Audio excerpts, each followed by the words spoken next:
alafu nimeambiwa anahitajika afanywe matibabu ya haraka. Kwa hiyo matibabu ya awali yanahitaji 50,000. Unaweza kunisaidia? Ndio. Yes, kama kawa kama dawa jamani. Mimi naitwa Ken TZ, Ken Mtanzania. Nipo na mwanadada hapa ambaye nimemkuta hapa Ubungo kama kawaida. Huyu ni mmoja kati ya wale watu ambao siku ile nimekuja kufanya challenge hapa, aliniita akataka naye amfanyie mpenzi wake challenge, lakini nikamwambia muda umeisha. Sasa leo ameniita tena, jamani njoo na mimi nifanyie. Tumekutana tena hapa hapa Ubungo. Uko poa kabisa? Niko poa kabisa. Za tangu weekend iliyopita? Shwari. Nzuri. Nzuri. Unataka kumfanyia mpenzi wako challenge? Ndio. Utatoboa? Nitatoboa. Jamani, watu wanajitafutia matatizo wenyewe. Umeona eh? Mpenzi wako anataka kumfanyia challenge gani? Nimfanyie challenge, mama anaumwa, anahitaji 50,000 haraka. Maana yake anataka kufanya challenge kama ile ile ya siku ile.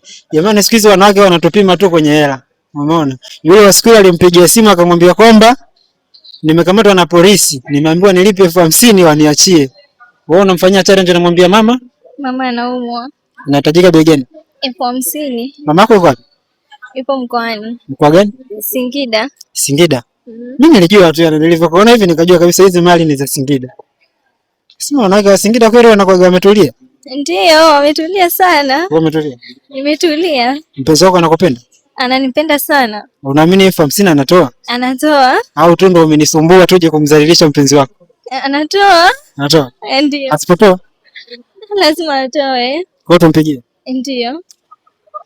Jamani, mimi namuonea huruma huyu. Sema sawa, kwa sababu kaniita mwenyewe na nauli kanilipia mpaka hapa tuje tumfanyie mpenzi wake challenge. Anataka kuhakikisha mpenzi wake huyu akiwa na shida, mpenzi wake anaweza kuisolve. Twende ukampigie.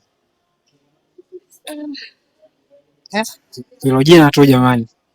Naomba weka loud speaker dada.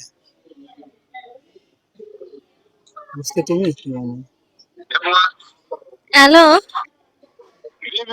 Safi. Shwari. Baby. Mama anaumwa. Unaweza kunisaidia?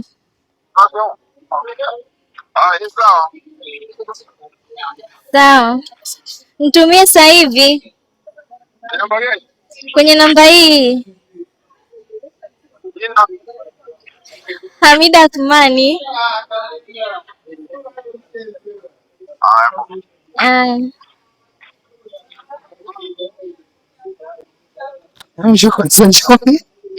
Wewe hujampanga kweli kwamba leo unamfanyia challenge? Hapana, sijampanga. Mbona mpenzi wako amenyoka kiasi hicho?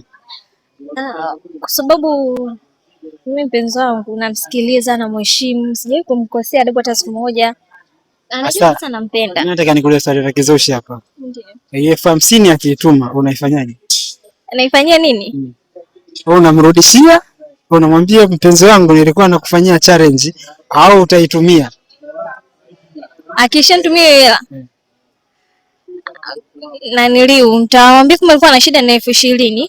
20,000 nitamtumia mama, 30,000 then nitamrudishia. Au twende pale tukaagiza chochote kitu. Hapana. Hapana. Mpenzi wako sishatumia hela. Hapana. Sasa mwanangu, mpenzi wako amenyooka sana. Asante. Ongea. Asante. Unampenda? Nampenda sana. Mimi nakupa nafasi, najua mpenzi wako lazima aone video, hebu mwambie chochote. Nakupenda my man. Fresh mwanangu.